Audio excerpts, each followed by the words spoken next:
So fermentation and Krebs cycle. ये करो, start करो.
So I'm here.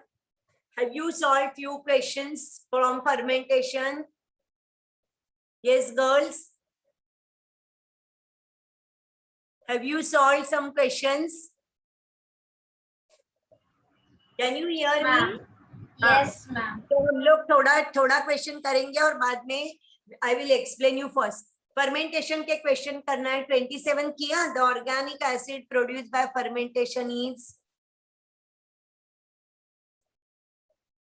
क्या होगा इसका answer? Lactic acid. Lactic acid, क्योंकि अल्कोहल नहीं है ना. दो टाइप के फर्मेंटेशन है, अल्कोहलिक एंड लैक्टिक एसिड. अभी अल्कोहल तो पूछा ही नहीं है, दिया भी नहीं है. ऑर्गेनिक एसिड पूछा है तो lactic acid. Correct. 28 reduction of pyruvic acid to lactic acid is brought about by enzyme. नाम से ही पता चलता है क्या होगा? lactate dehydrogenase. लैक्टेट डिहाइड्रोजनेज, क्योंकि रिडक्शन हो गया है ना, hydrogen is removed, so dehydrogenase, so lactate dehydrogenase. 29 which of the following is true about anaerobic respiration?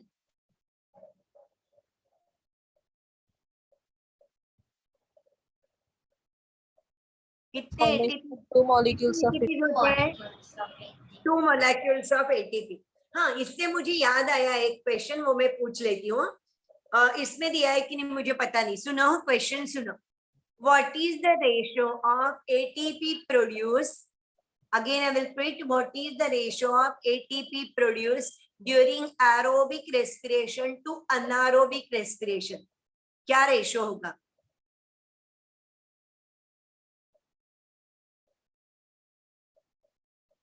19:1. 19:1, correct. Because aerobic respiration में 38 होते हैं और अनारोबिक में 2. So 38:2, that means 19:1, correct. वैसे ही CO2 प्रोड्यूस भी पूछते हैं. What is the ratio of CO2 produced during aerobic respiration to anaerobic respiration? वो क्या आएगा आंसर?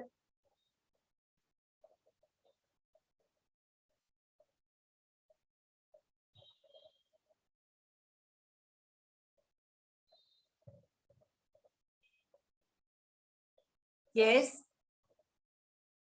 एरोबिक रेस्पिरेशन में कितने CO2 तैयार होते हैं? 6. और अनारोबिक में? 2. अनारोबिक में 3:1 रेशो. करेक्ट. नाउ थोड़ा डिफिकल्ट क्वेश्चन डाल दो. बोलू डिफिकल्ट क्वेश्चन? हाँ मैम. हाँ सुनो, हाँ सुनो. आपको याद रखना है, क्या क्या याद रखना है वो पहले बोलती हूँ और बाद में क्वेश्चन बोलती हूँ. This is application type of question, शायद अपने नोट्स में होगा भी नहीं, तो आपको लिख के लेना है तो लिख के भी ले सकते हो. लिख के लेना है,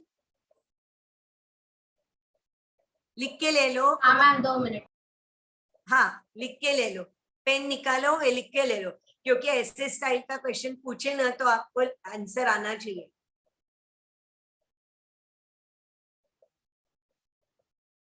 बोल दू अभी. 1 molecule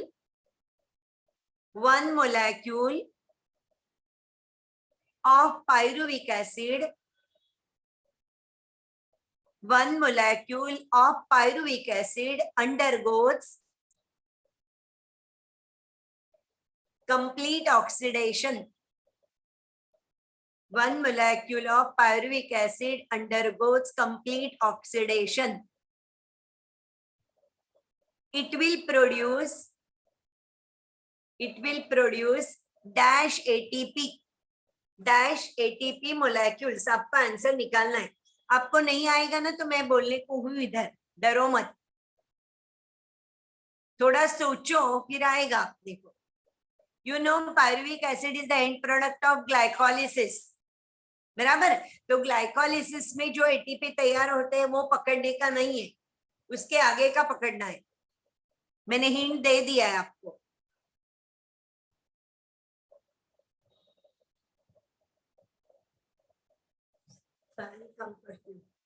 हिंट दे दिया मैंने, समझा है? हाँ 15. यस बराबर. किसने आंसर दिया? मैम मैंने यानी कौन? मुझे इधर से. हाँ आकांक्षा. आकांक्षा. ओके. हाँ बराबर बराबर, क्योंकि ग्लाइकोलिसिस का पकड़ने का नहीं है. Total ATP is 1 glucose molecule, when it undergoes it forms 38 ATP. Glycolysis का पकड़ना नहीं, तो 8 माइनस करो, सो 30. लेकिन पायरुविक एसिड कितने होते हैं अपने पास at the end of glycolysis? 2 molecules, तो आंसर आएगा 30. वैसे स्टाइल का और एक question. 1 molecule of acetyl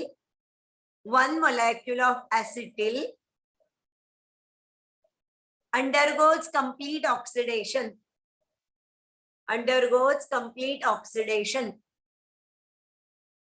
How many ATPs are produced? अभी आपको आएगा, हिंट की भी जरूरत नहीं है।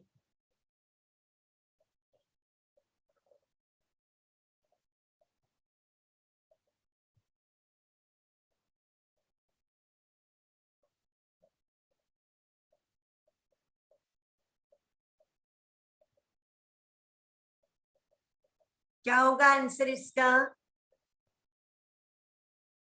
अभी acetyl is the end product of connecting link. तो अभी मैं नहीं बोलूंगी आगे का हिंट, अभी समझ लो।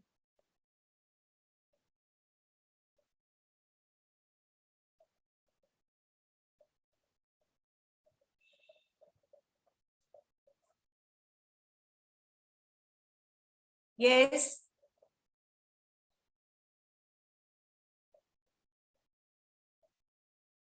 क्या होगा आंसर?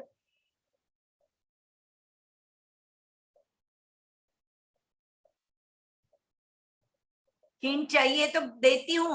अभी कनेक्टिंग लिंक में जो एटीपी तैयार होते हैं वो भी माइनस करो, वो भी नहीं पकड़ना है। तो सिर्फ क्रेब साइकिल में कितने होते हैं एटीपी, वो पकड़ के आप आंसर दे दो।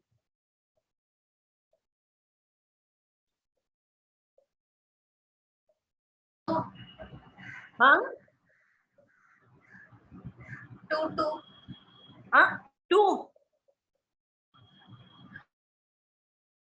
क्रेब साइकिल में कितने होते हैं एटीपी तैयार?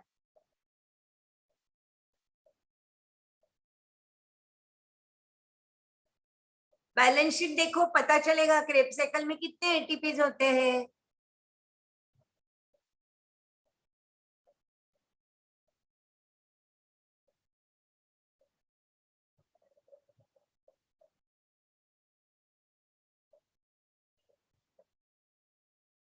यस,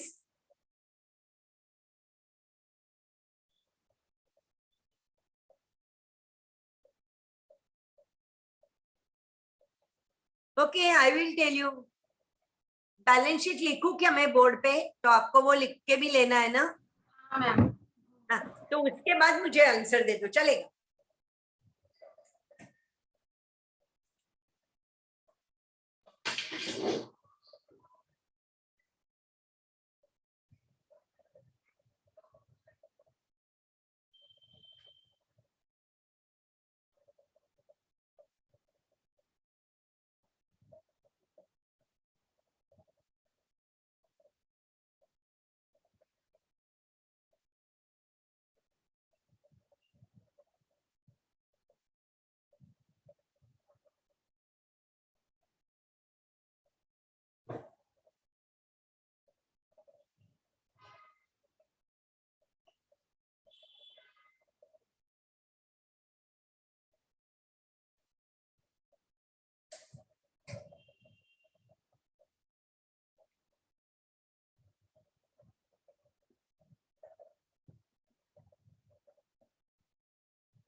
दिखाई देता है?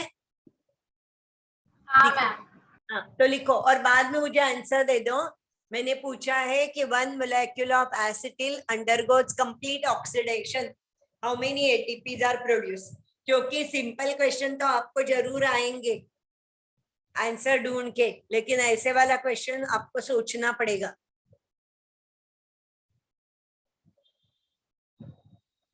ये 4 है, हाँ 4 है टोटल।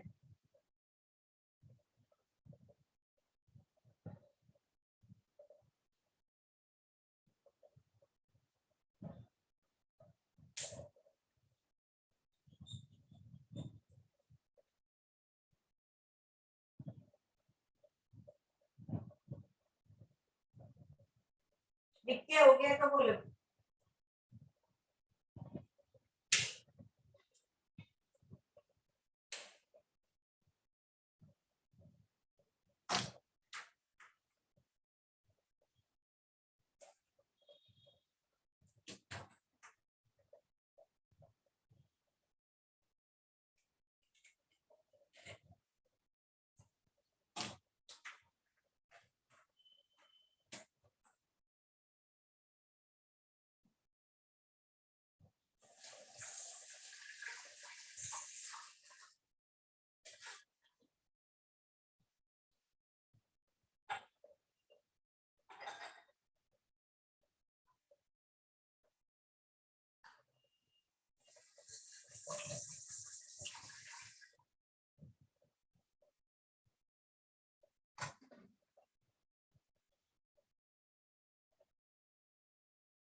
हो गया लिख के?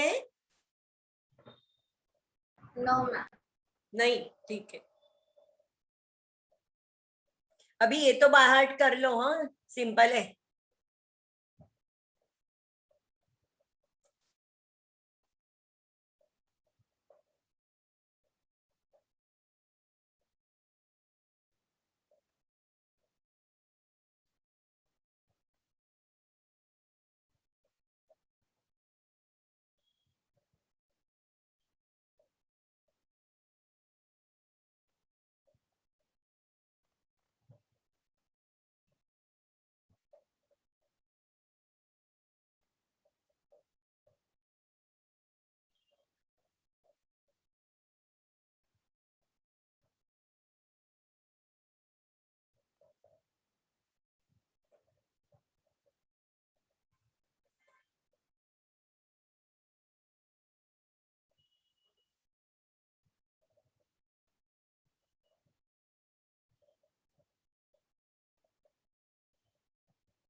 हो गया?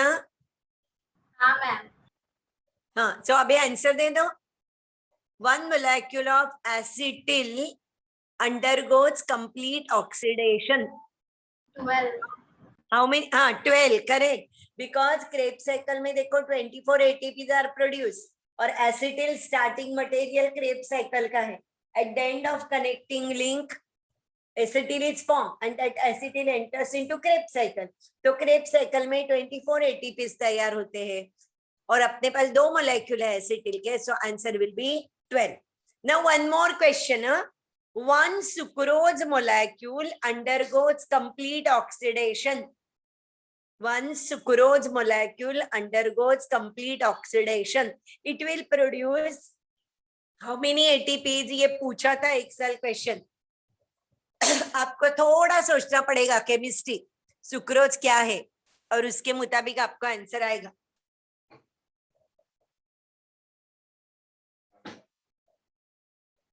थोड़ा सोचो, आ जाएगा answer.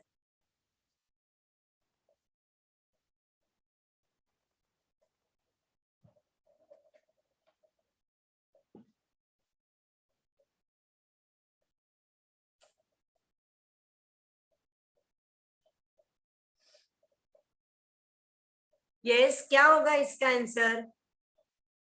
1 sucrose molecule on complete oxidation produces a dash ATPs.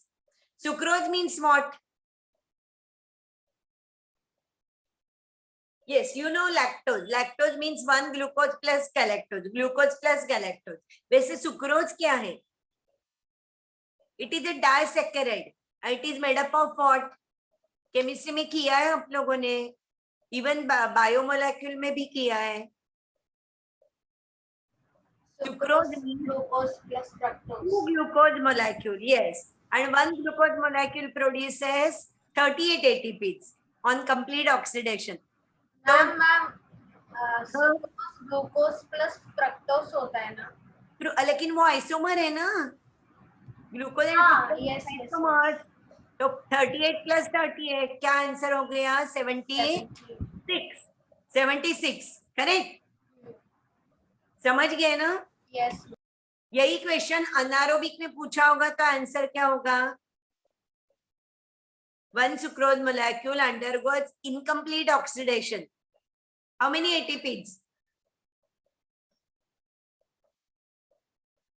कितने हो गए ATP तैयार? फिर अनारोबिक रेस्पिरेशन होगा तो पता है आपको, थोड़ा सोचो ना. 1 ग्लूकोज मोलेक्यूल कितने कितने ATP देता है अनारोबिक रेस्पिरेशन में?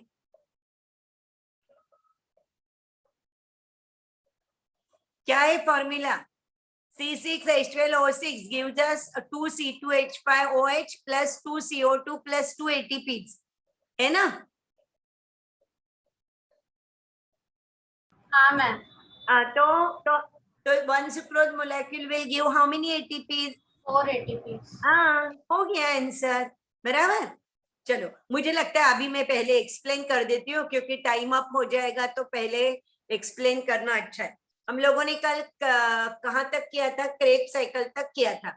अभी आगे का one more point is remaining in Krebs cycle. That Krebs cycle is called as amphibolic pathway. And why it is called as amphibolic pathway? 14.6 निकालो, मैं बोल देती हूँ. 14.6 amphibolic pathway. Krebs cycle is called as amphibolic pathway because it is both catabolic as well as anabolic. Why it is catabolic? You know that complete oxidation of food material will take place, and we have studied citric acid cycle in which that acetyl combines with oxaloacetic acid, citric acid is formed, and then you know step by step energy is released which is used for the formation of ATP. But at the same time, some of the intermediate compounds of citric acid cycle are used to produce various plant products like polysaccharide, proteins, cytochromes, some pigments, and that is why it is doing the function of formation of new products also. So it is anabolic also, and that is why we say that Krebs cycle is amphibolic pathway. It is involved in both catabolism as well as anabolism, and that is why it is called as amphibolic pathway. Clear? For example, acetyl which is there, that acetyl used for the formation of gibberellin. You know gibberellin is growth regulator, and for the production of that acetyl is used. Even for the formation of chlorophyll, some intermediate product of citric acid is used. So it is called as amphibolic pathway. So see here, they have given further in that particular point only that many intermediates are withdrawn from the pathway for the formation of many other substrates. For example, acetyl coenzyme A which is withdrawn for formation of fatty acid. Alpha ketoglutaric acid is converted into glutamate, and then it is converted into proteins. Oxaloacetic acid is converted into aspartate and then into proteins. That means they have given here how it acts as an amphibolic pathway. So ये जो points है 14.6 में, ये जो points है how it acts as anabolic pathway, you have to remember. Acetyl coenzyme A is used for the formation of fatty acid. Alpha ketoglutaric acid is used in the formation of proteins, and oxaloacetic acid also convert into aspartate, and then it is used for the formation of proteins. So that you have to remember. Maybe some question is asked on that. So Krebs cycle is both catabolic as well as anabolic pathway. So it is called as amphibolic pathway.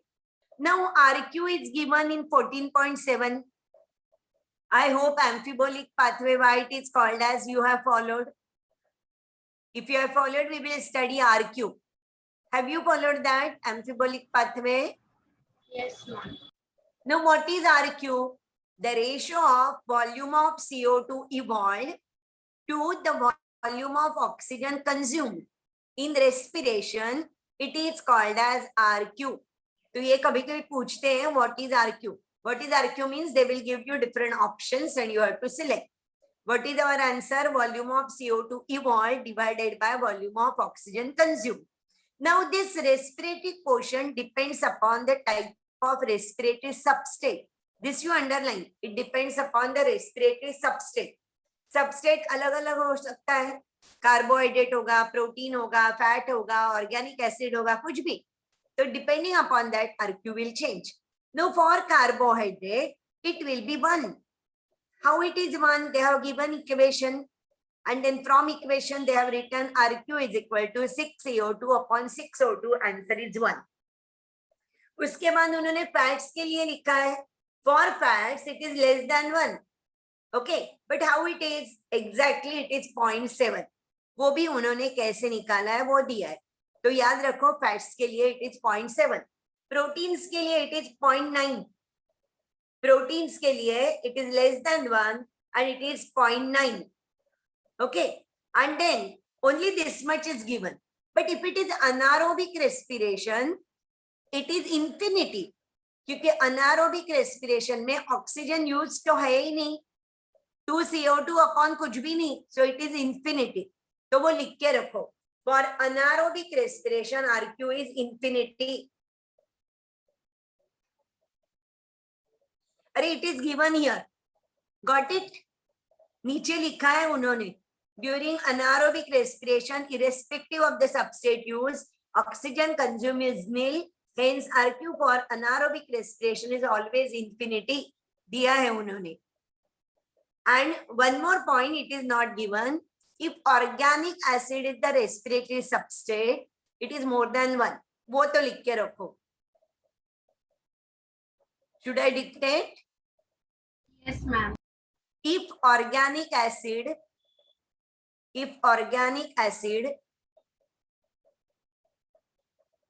is respiratory substrate, if organic acid is respiratory substrate, then RQ is more than 1. Then RQ is more than 1.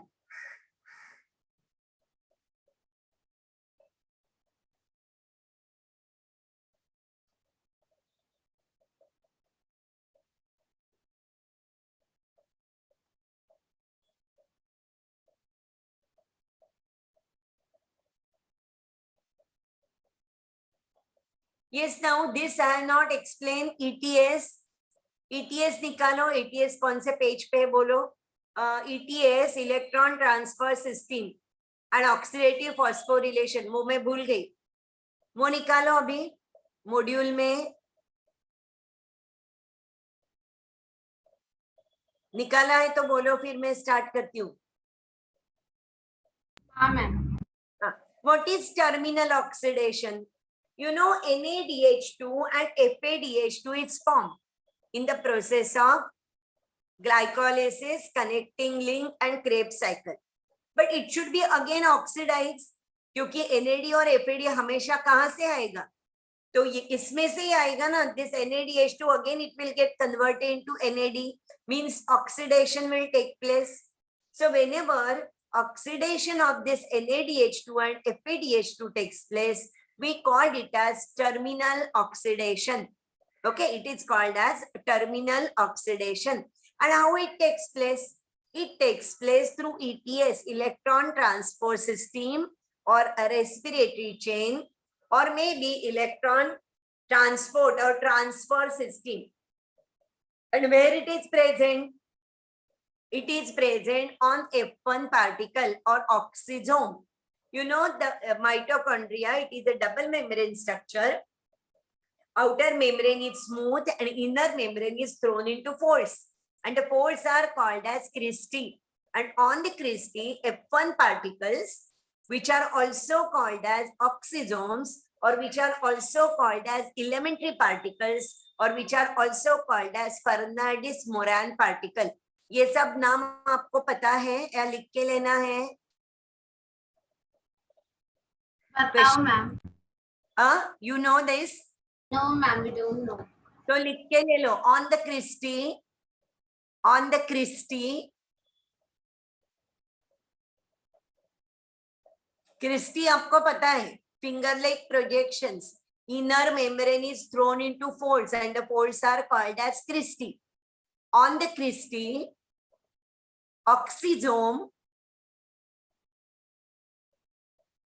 or F1 particle or elementary particles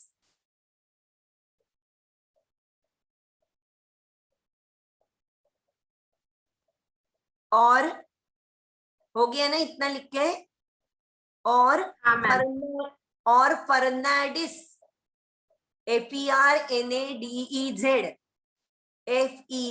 FERNADEZ Fernandes मोरैन MORAN particles are present. 4 नाम मैंने बोल दिए, तो उसमें से कोई भी 3 option में डालेंगे. कैसे होगा question? On the Christie dash r present, और first option, second option, third option, ये जो 4 नाम दिए हैं उसमें से कोई भी 3 नाम लिखेंगे एंड लास्ट वाला all the 3. So that is your question. Clear? पूरे नाम लिख लिए ना? Oxysome, elementary particle, F1 particle और फर्नांडिस मोरैन पार्टिकल. लिखे ना पूरे? Yes ma'am. तो अभी देखो मैकेनिज्म दिया है उन्होंने. Now NADH2, you know, when NADH2 is formed, it give rise to 3 ATPs and 1 FADH2 give rise to 2 ATPs. अभी उन्होंने दिया है, देखो diagram, inner membrane, then intermitochondrial membrane, inner mitochondrial membrane, that is F1 particle and matrix. तो उन्होंने ये diagram दिया है, लेकिन ये पूरा का पूरा डायग्राम मैं तो एक्सप्लेन नहीं करने वाली हूँ, आपको पता है. लेकिन इसमें से क्वेश्चन क्या पूछते हैं वो मैं आपको बोलती हूँ. हाँ, now suppose if I ask you question, which out of the following which is used both in photosynthesis and respiration? अलग अलग कुछ देंगे, फाइटोक्रोम, साइटोक्रोम और कुछ नाम होंगे, तो आपका आंसर होगा साइटोक्रोम्स. तो लिख के ले लो चाहिए तो. Cytochromes are used, cytochromes are used both in photosynthesis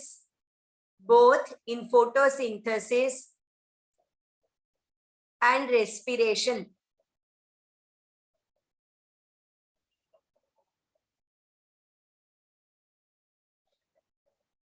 हो गया लिख के? हो गया? हाँ ma'am. Next one, cytochromes are iron compounds. Iron को अंडरलाइन करो, ये भी पूछते हैं. Cytochromes are iron compounds.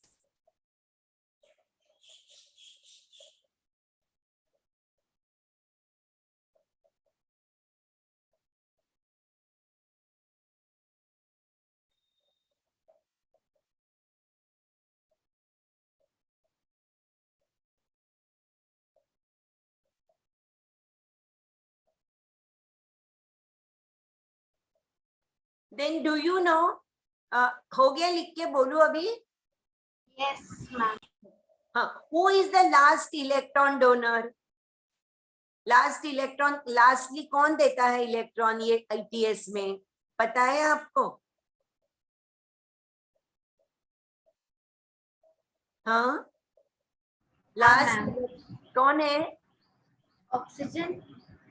नहीं, ऑक्सीजन तो लेता है ना। A3, cytochrome A3 is the last electron donor. चाहिए तो लिख के रखो, the last electron donor in ETS,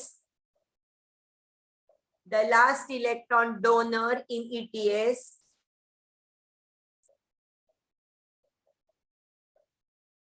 is cytochrome A3.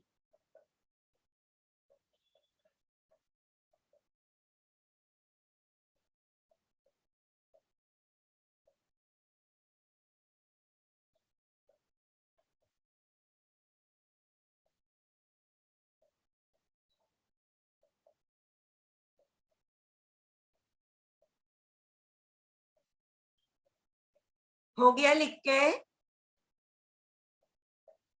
हाँ ma'am. And who is the last electron acceptor? Oxygen. Yes, तो लिख के रखो, the last electron acceptor is oxygen in ETS, huh? In ETS, the last electron acceptor in ETS is oxygen.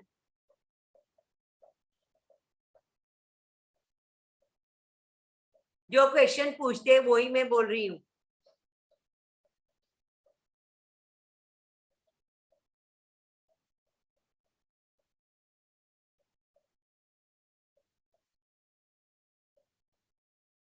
ये हो गया तो आगे का बोलती हूँ।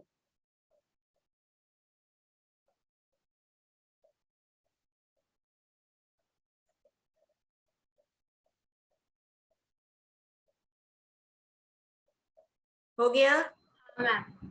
Cytochrome A3 contains, cytochrome A3 contains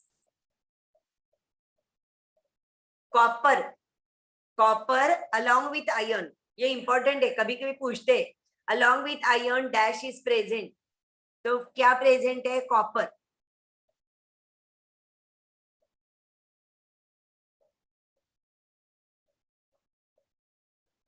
along with iron, copper is also present there.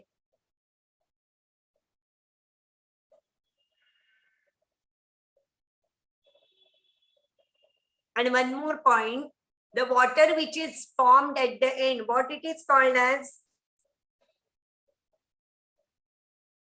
What is the name of that water? Water which is produced at the end of ETS is called?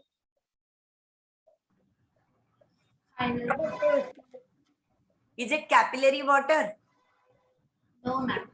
No. Chemical water? No ma'am. Then metabolic water? है ma'am. Yes. हाँ, तो नहीं याद है तो लिख के रखो, the water which is produced, the water which is produced at the end,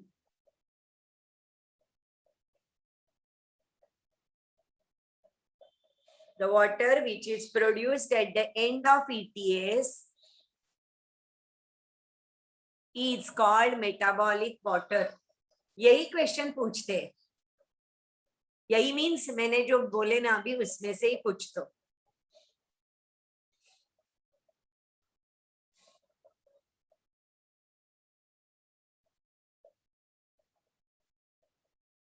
हो गया? तो ये अभी चैप्टर अपना खत्म हो गया, तो आगे के क्वेश्चन देखेंगे। अभी हम लोग कहाँ तक आए थे वो देखती हूँ मैं।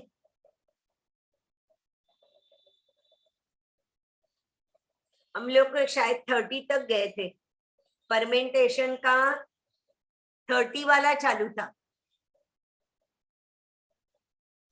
फर्मेंटेशन का 30 वाला चालू था।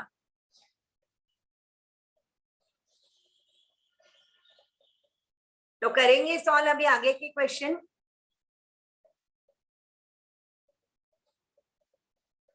यस? हाँ मैम। हाँ, तो question number 30, which of the following are the products likely to be formed from pyruvic acid under anaerobic condition?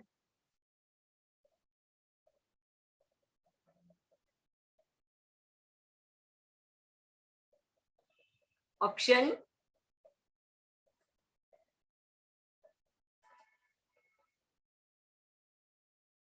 Ma'am कौन सा क्वेश्चन नंबर है?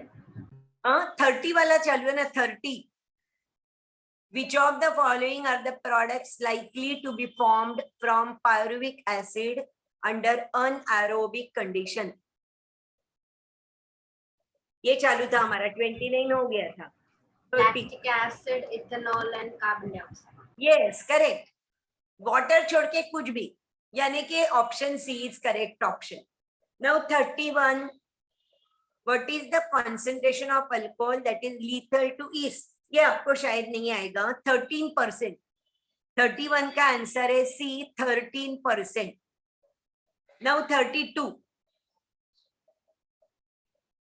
During incomplete oxidation of one molecule of glucose, dash get reduced. ये पता है आपको. Glycolysis होता है ना अनारोबिक रेस्पिरेशन में.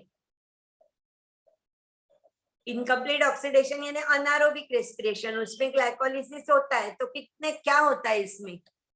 2 NAD molecules. Yes, 2 NAD molecules. Correct. Now next one. In anaerobic respiration, acetaldehyde is reduced to form alcohol by utilizing NADH2 obtained from. Simple है. Glycolysis. Correct, correct. Glycolysis. Now 34. 34 क्या है? आपको X और Y identify करना है.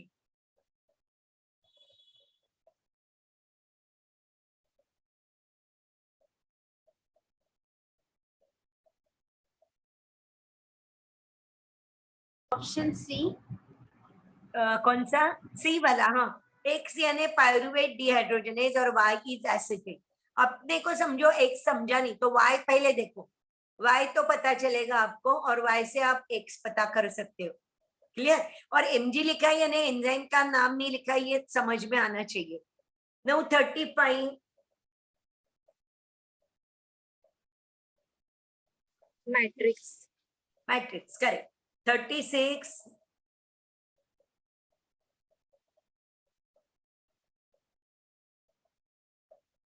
Succinic acid. हाँ, acetyl coenzyme में combines with what? Acetic acid. Oxaloacetic acid. Correct. 37. Citric acid. Correct, correct, correct. 38. In Krebs cycle, the conversion of oxalosuccinate into alpha ketoglutaric acid. आपको पहले याद है Decarboxylation. Decarboxylation. Alpha keto नाम आ गया तो तुरंत सोचने का 5 कार्बन कंपाउंड. 5 बज गए. तो डिकार्बोक्सिलेशन. 1 मिनट है, मेरा क्या हो गया इधर लैपटॉप का. 1 मिनट है, हैंग हो गया शायद. हाँ, अभी 40 ना. हाँ, 40. In oxidative decarboxylation reaction of citric acid cycle, following products are observed when alpha ketoglutaric acid is oxidized. तो अभी आपको याद करना है वो साइकिल कि क्या बनता है पहले, अल्फा कीटो के बाद क्या बनता है, वो याद किया ना तो सब कुछ आ जाएगा. ऑन याद करो, ओमकार ऐड करने चलते चलते ईशा के सामने उटक मण में अल्फा के साथ 7 फेरे मारे.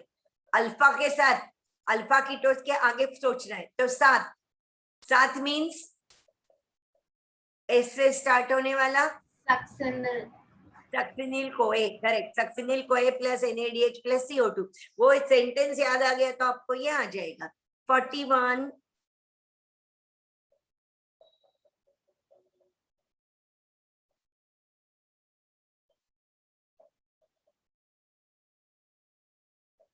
अभी आपको क्या सोचना है पहले कि सिट्रिक एसिड साइकिल में कितने NADH2 फॉर्म होते हैं टोटल, वो पहले देखना चाहिए. वो कितने होते हैं वो देखो. और सिर्फ एक एसिटिल कोए के लिए पूछा है, पर एसिटिल तो सिंगल. तो सिंगल के लिए कितना होगा वो आंसर देना है। तो आंसर क्या होगा?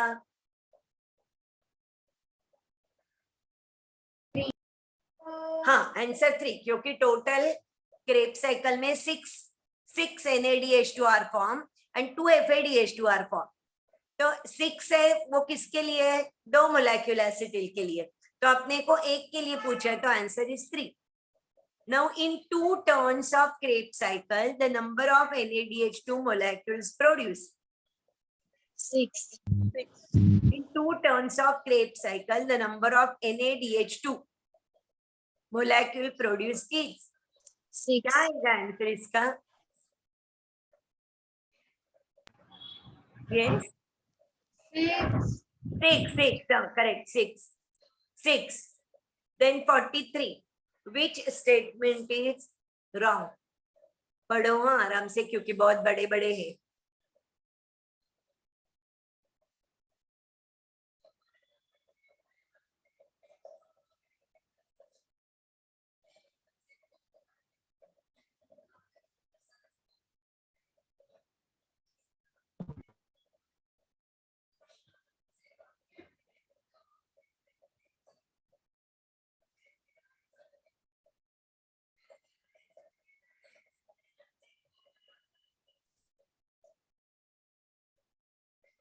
क्या रॉन्ग है?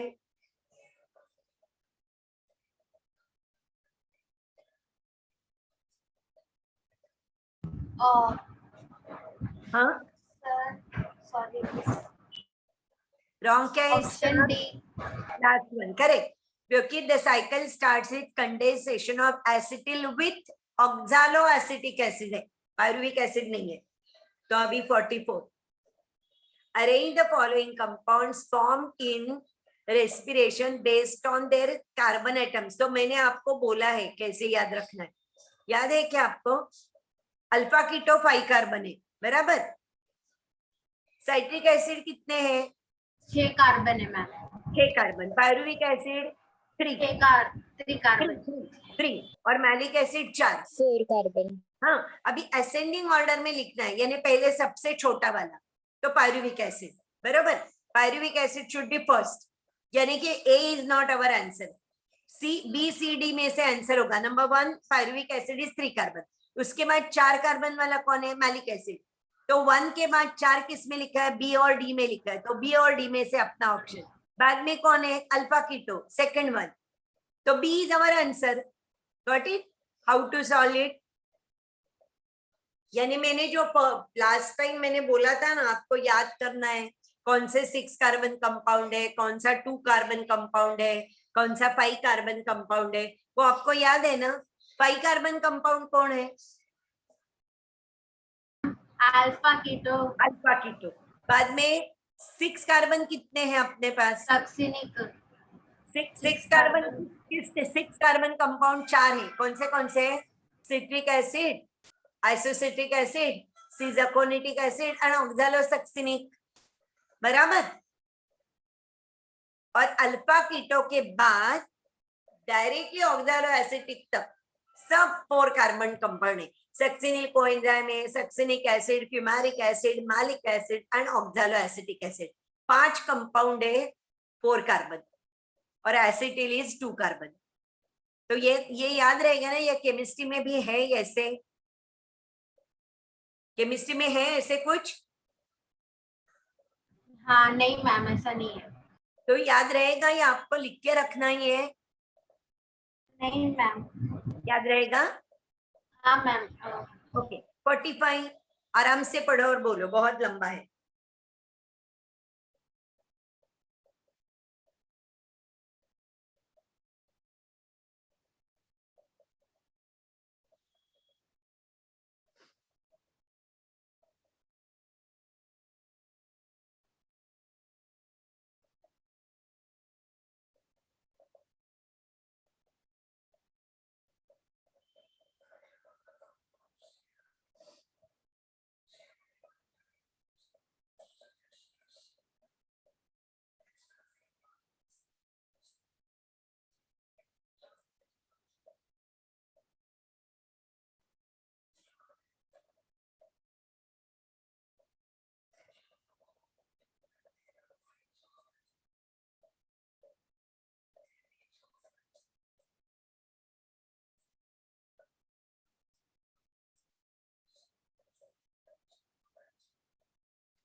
Yes,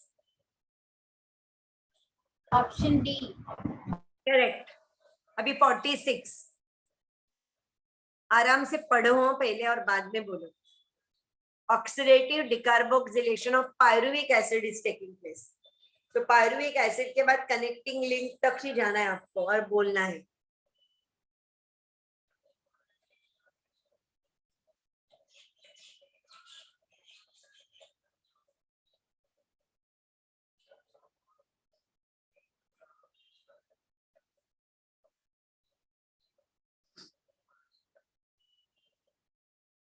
Decarboxylation means what?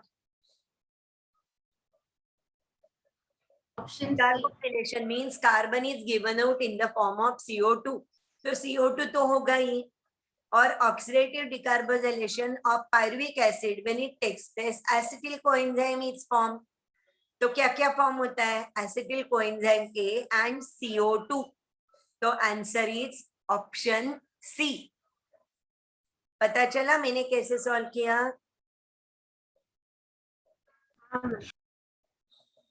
आपको सोचना है oxidative decarboxylation of pyruvic acid, यानी कनेक्टिंग लिंक का पूछा है। तो कनेक्टिंग लिंक में क्या एंड प्रोडक्ट है? Acetyl coenzyme A and CO2 is release. So option C. No 47।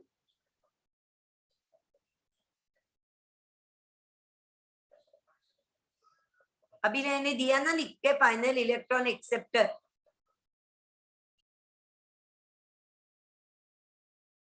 Oxygen. Final electron acceptor कौन है?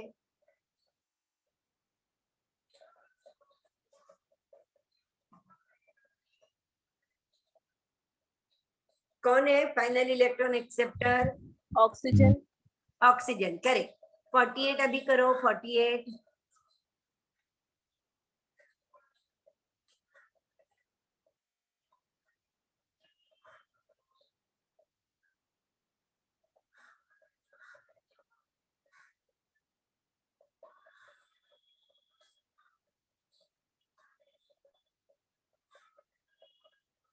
इसका आंसर होगा नेचर ऑफ इलेक्ट्रॉन डोनर, यानी कौन रेस्पिरेटरी सबस्ट्रेट है इसके ऊपर डिपेंड होगा कितना एटीपी फॉर्म हो गया।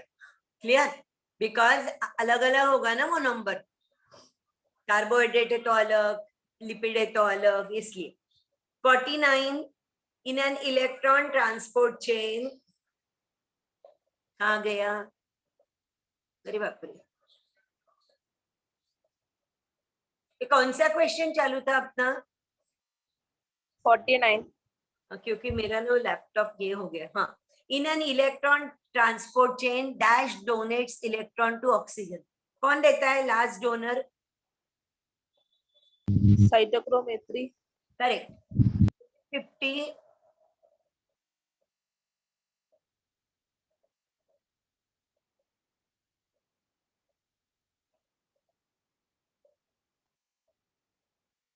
कौन है इसमें से? अरे एसीईटी में पूछा है। साइटोक्रोम एफ है नहीं ना?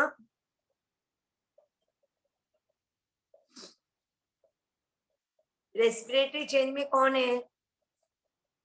Cytochrome B, cytochrome C, A1 and A3। F नहीं है। पैराडॉक्सिनल प्लास्टिक है वो, साइक्लिक और नॉन साइक्लिक फोटोफॉस्फोरिलेशन में है। तो cytochrome A3 is our answer. Clear? Yes ma'am. हाँ, 51 के लिए आपको देखना पड़ेगा ETS, उसके बाद ही आप बोल सकते हो। चाहिए तो देखो ETS और बाद में मुझे बोलो देख के।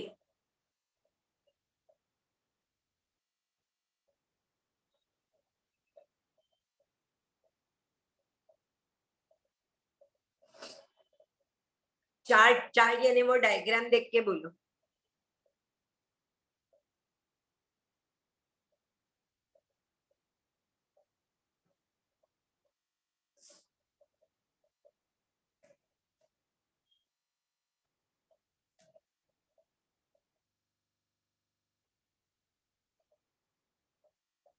क्या है वो, याद है या देखा आपने? पहले तो देगा NADH देगा इलेक्ट्रॉन, NADH से वो कहाँ जाएगा यूबिक्विनॉन को, वो चार्ट है ना, चार्ट यानी ग्राफिकल रिप्रेजेंटेशन, चार्ट नहीं, बाद में जाएगा साइटोक्रोम C को और बाद में एंड में साइटोक्रोम A एंड A3, यानी कि first, second, fourth and third. तो D is our correct option. Have you followed this? Yes. Yes, ma'am. हाँ, तो अभी देखो आगे का करते हैं क्वेश्चन. उसके पहले मुझे एक चीज पूछना है क्योंकि इट इज ऑलमोस्ट 12:15. तो मुझे क्या पूछना है कि अभी आप ये क्वेश्चन सॉल्व करोगे.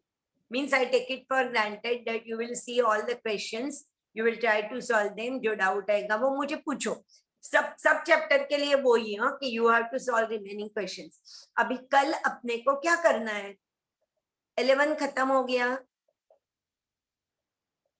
11 के सब चैप्टर हो गए ना, living world, systematics, kingdom plantae, cell division, biomolecule, photosynthesis, respiration, सब हो गया ना.